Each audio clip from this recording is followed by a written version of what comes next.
Hello everyone. For those of you I am yet to meet, I'm Lizzie Bruff and I'm co-founder of Kindaba, and we're building the private communication tool for families. But today I am the host of the FamTech Summit.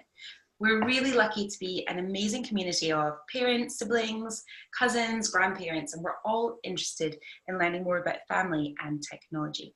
And we're really happy that you've chosen to dial in and join us today. So I'm able to welcome our next speaker. I'd like to say hi to Petja. Hi, Petja. Hello. And Petja is Senior Lecturer at the University of Strathclyde, and she studies health and communication and how that relates to social media. So I know that you guys are going to get a lot out of Petja's talk today, and I'm going to hand over it so that you can just get started. Welcome. Thank you, Lizzie, and thanks to Kindaba for inviting me today to this for this summit. So I'm talking in the next roughly 30 minutes about social media and body image and the complex relationship between those two. And I like to start with the basics, which are what is body image? We need to start there in order to understand this whole concept and its relationship to the media.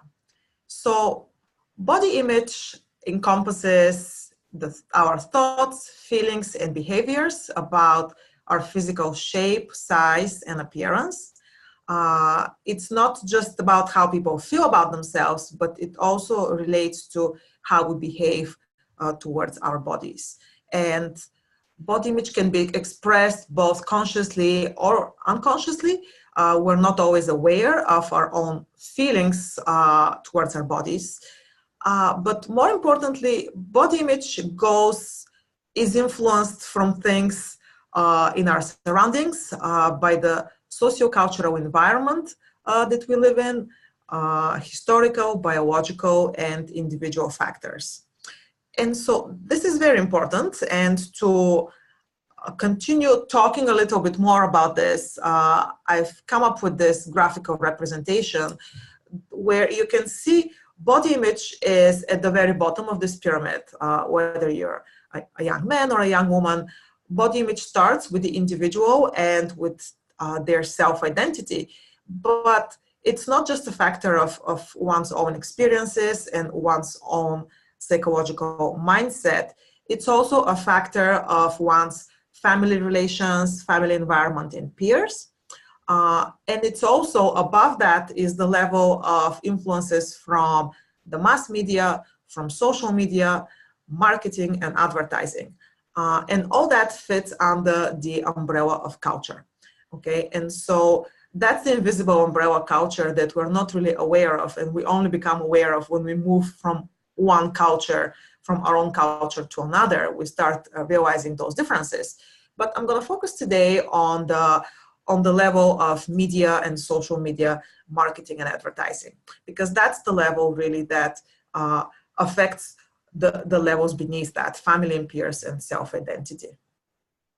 And so when we talk about media, I'll start with talking about traditional media and how traditional media has influenced body image, because we need to have this background information before we move into the newer environment of social media. And you can think, as we move towards the social media, it will be good to start thinking of how much of what is new in terms of social media is actually new, and how much is actually a reformulated old relationships that already have existed in traditional media.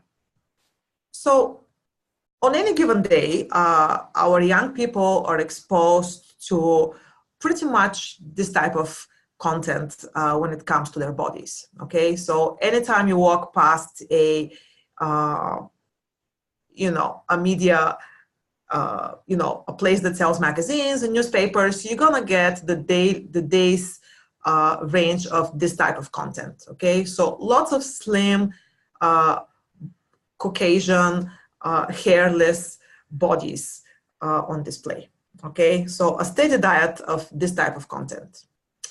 And that diet has not changed much for the past few decades. So for decades, young women have received this fairly uniform message from the mass media that their bodies should be thin, or even worse, thin with the right curves, which biologically is often actually impossible. And in fact, over the years, there has been a number of studies that have looked at the portrayal of women's bodies over time and over decades. And so over the past 50 years, the average size of female models has actually shrunk significantly. In terms of male models, on the other hand, men depicted in magazines have become a lot more toned and more muscular. And so the point, but these are not just, so definitely cultural preferences and depictions of both male and female bodies have changed over the years. But some of those changes have actually occurred quite artificially through airbrushing and photoshopping versus the actual reality of how people look nowadays. And there's also this, you know, as the portrayal of women's bodies on in traditional magazines has slimmed further and further, real women have actually, in certain countries at least, in lots of Western countries, UK in particular, have gone in the opposite direction. And so really a diverging of the trend and a growing gap between the media portrayal and the reality of women's bodies. And so this has led to some very unrealistic visualizations of beauty that don't really match up to what is going on in the real world. And even in health magazines, as you saw on the previous slide, the focus is very much, has been found to be more on beauty than actually on health.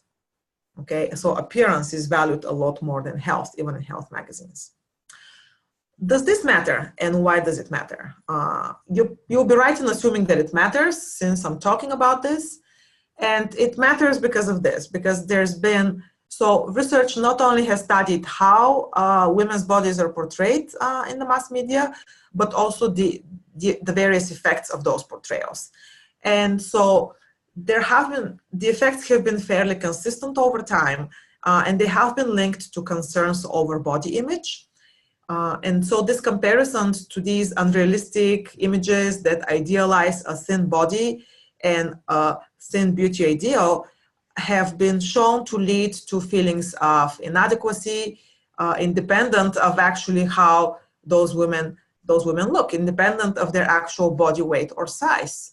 Which means even if a young woman is of completely healthy body weight and body size, she may still feel inadequate when she compares herself to the mass media. And research has concluded, so research in a number of studies has concluded that overall, in general, this thin ideal media exposure is related to higher levels of body dissatisfaction, stronger internalizing of the thin ideal, so taking those ideas and accepting them as your own, and more frequent bulimic and anorexic attitudes and behaviors.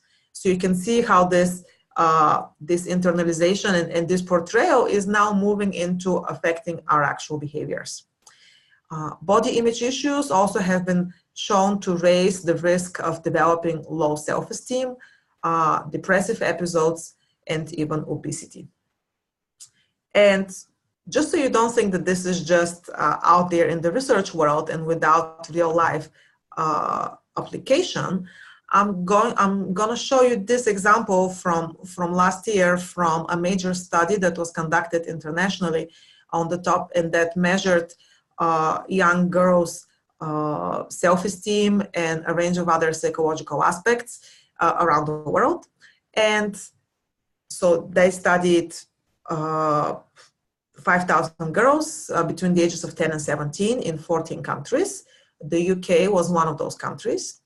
And what they found was that only 46% of girls globally had high body esteem. And in the UK, this figure was even lower. It was at 39%. And of the countries that were included, I said of the countries that were included in the study, only China and Japan fared worse in body image esteem and body image indicators than the UK. And so looking at the UK figures, 9 out of 10 in the UK had low body esteem. And they told the researchers that they stopped themselves from eating or otherwise put their health at risk. And 9 out of 10 in the UK said that they avoided seeing friends and family, or trying out for a team or club.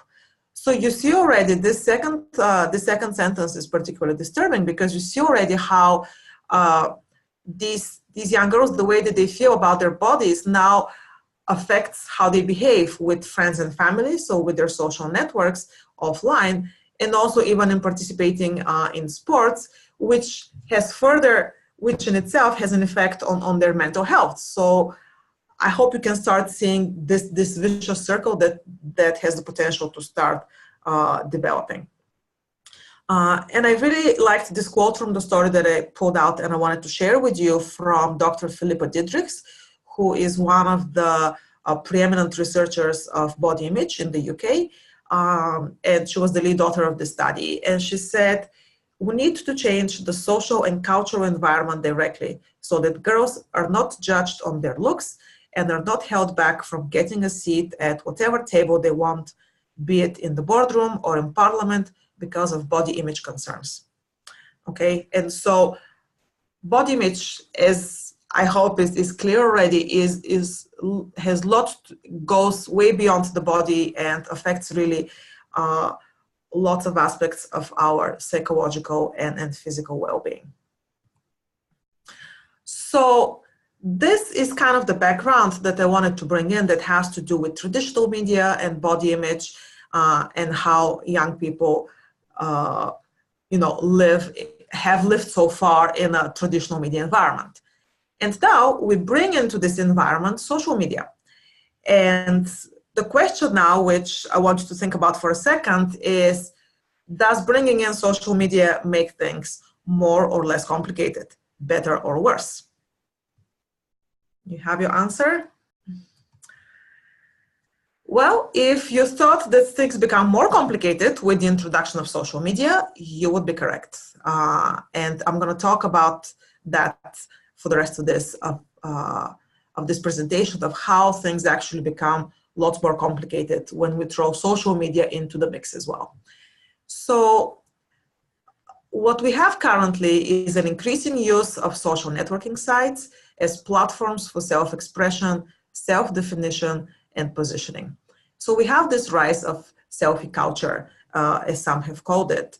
And this rise of selfie culture is not just about taking pictures of yourself and posting them online. Obviously, that's the first step.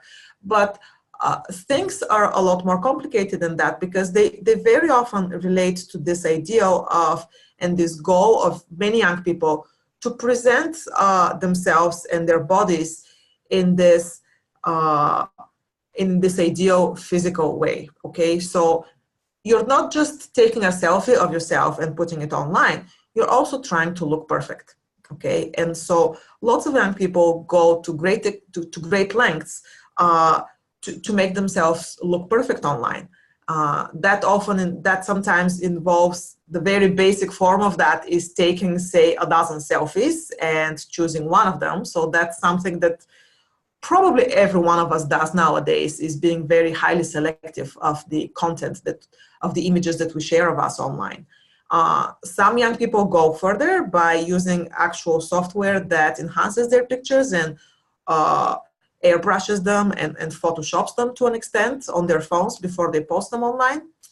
And so a very active process of presenting your ideal self and your best self online. And some young people and scholars have also started talking about branding yourself online. So really creating a brand for yourself and how you look on these social media platforms. This goes hand in hand with this blurring of the line between the private and the public. And so this quote is really, really important and shows that really well. Images that were once considered private are now transformed, revealing and connecting to others on social media sites such as Facebook, Twitter, and Instagram.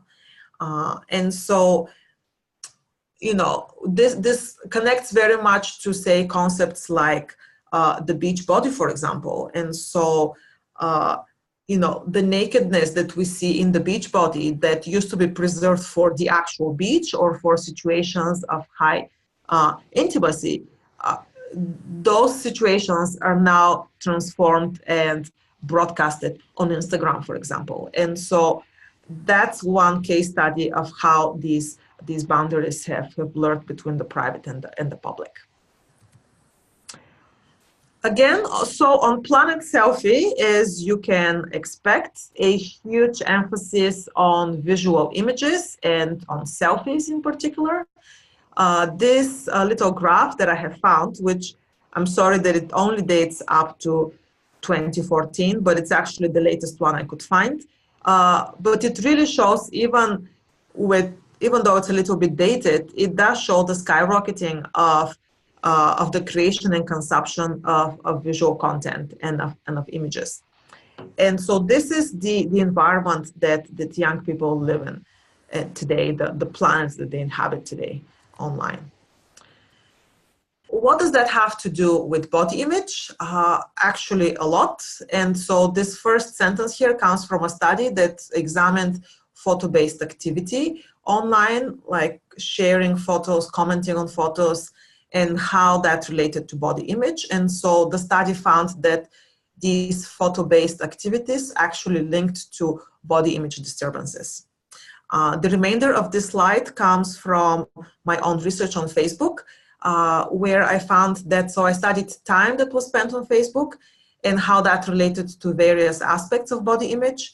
And I found that more time on Facebook related to more frequent comparisons, also to paying more attention to how others looked, to their physical appearance. It also related to feeling more negatively about your body, the more time that these young women spent on Facebook. And also for the women who wanted to lose weight, which was the vast majority, 86%, for those women, more time on Facebook also related to more disturbed eating, okay? We're not talking eating disorders at this point because that's an actual diagnosis and it's a mental illness, but disturbed eating really means a poor relationship with food. And so why is social media so risky? So some authors have offered these arguments for that, and they have focused again on the high levels of the visual material that's out there, so highly visual representations and self-presentations to Instagram and really all channels of all social media platforms. High levels of content that idealizes thin images and thin bodies, so thin ideal content as it's called. So if you remember from the first half of this talk where we talked about traditional media like magazines and how magazines sell us a very unrealistic and thin version of ourselves, the same thing is evident in social media as well. And so even though we theoretically have the controls now and not publishers and advertisers, we end up selling to ourselves and to one another the same type of content. And also in addition to that, a variety of social movements which focus on body dissatisfaction, such as many extreme weight loss and control trends. So for example, every summer you get a number of competitions for, for slimming, for showing, extreme weight loss as a way to prepare yourself for the beach and so forth. And so social media content online can be, other authors have tried to differentiate some of the different types of content that you can see online. And this is a really helpful way of looking at it. So some of it is very explicit, and that relates to the body and to body image, and that's most often postings by celebrities where they, either sell products or just sell, use their bodies to sell and promote themselves. The abundance of fitspiration and thinspiration content and groups and movements online is really another way to explicitly focus on the body. And also the appearance of the pro-eating disorder sites and discussions online. And so Instagram is also, so lots of pro-Anna and pro-Mia groups do exist on social media, and they sell their own content online. In terms of implicit content, very often, on the other hand, even though this content, you may not see explicit, celebrity postings or fitspiration or thinspiration, but you do see even regular content that talks about the body can be seen as a subtle emphasis and implicitly endorsing the same idea that you need to look a certain way. So subtle emphasis on physical appearance. And that's often driven by likes, by comments that show social approval. We hear of lots of cases of young people posting pictures of themselves online and then monitoring how many likes they receive, how many comments they receive of those pictures. And sometimes if they don't receive enough, they would take down those pictures or they would repost them at a later time when they think that they would get more interaction and more positive and supportive feedback. And so this may not be as bad as the explicit content that focuses on the body, but it is still pretty much, it's an implicit constant focus on those issues. So probably enough concerning information for now, yes, of all the ways in which we can put our, our body image and just our self-esteem and largely our mental health at risk. But I want to, as I drive towards the end, I want to focus on some of the ways in which we can keep back control and we can try to foster positive body image. Again, the focus in this talk is on body image, but as you're probably seeing, lots of the discussions and lots of the points that I'm making actually have broader implications beyond just the body itself. And body image itself as a content, as you've seen in the first half of this talk, very much affects all other aspects of the self as well.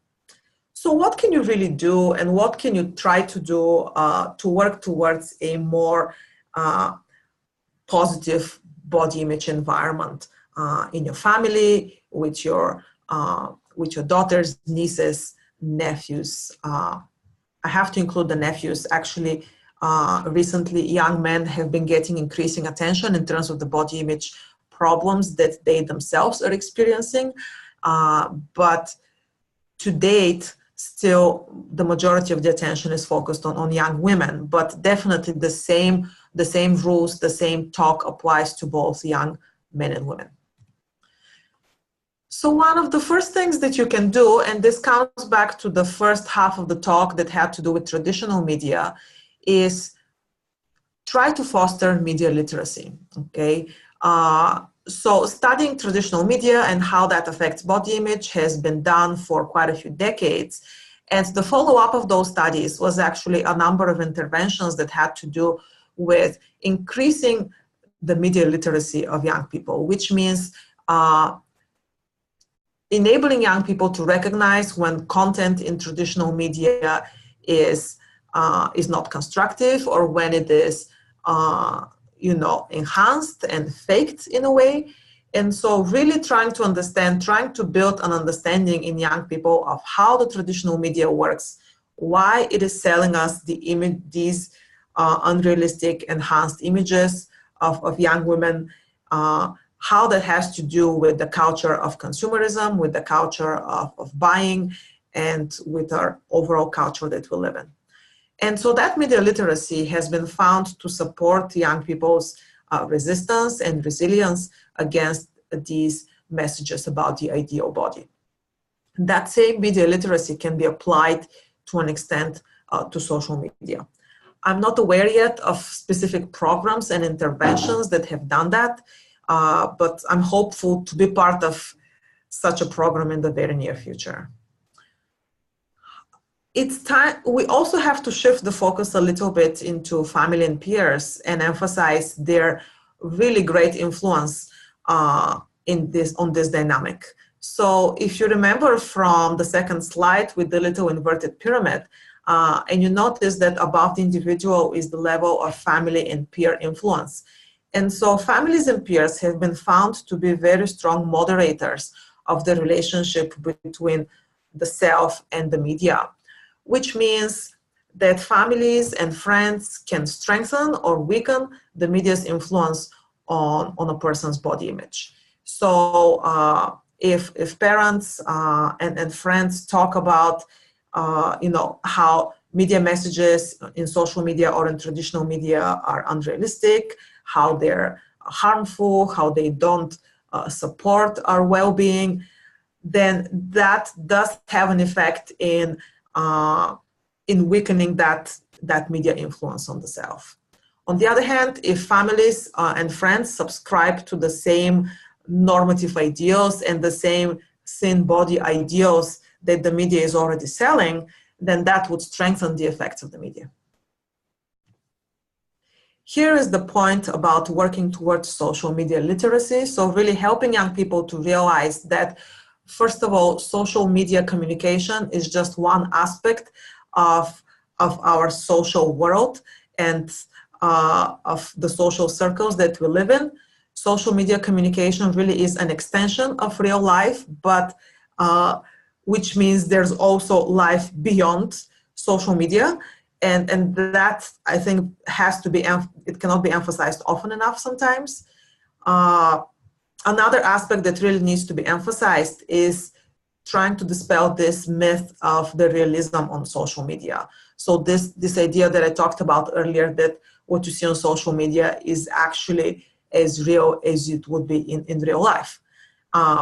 Lots of young people realize that when it comes to, say, celebrities, that apparently is not true, that there's lots of manipulation going on of celebrity images. But the point here is that regular people and our friends are also doing this. It's not just celebrities who are airbrushing their images before they put them on Instagram. It's also regular people who are doing this. And this may be something that we don't realize, especially as we now have these extended networks of friends online that we may or may not see in real life. So we can't really compare with every person that we're friends with on Instagram. Is that how they actually look in their real life? Parallel to dispelling this myth about the realism of social media and trying to lessen the exposure to this thin ideal content online, I think we should also work towards building more exposure to body positive content online. There is growing body positivity movement online. It's very heavily on Instagram, and one can be part of those circles and feel better about themselves. However, compared to the mainstream, that still has a long way to go to catch up. So the mainstream is still the norm of the thin ideal that we're so used to seeing. This next point has to do with just a more holistic picture and a more holistic idea of how we spend our time on social media, what content we view and we share, what content we consume on social media, and what people we associate with. Because ultimately social media, the way that the algorithms of social media work is that they feed us what we already consume. And so if we consume content that has negative effects on us and is bringing us down and is making us feel bad about ourselves, that content we first need to realize that this is the case, and then we need to take active steps to change that. Because social media in itself, the algorithms themselves are not going to change until we introduce that change. So, what that means is unclicking and unfollowing content that you realize is making you feel negatively about yourself.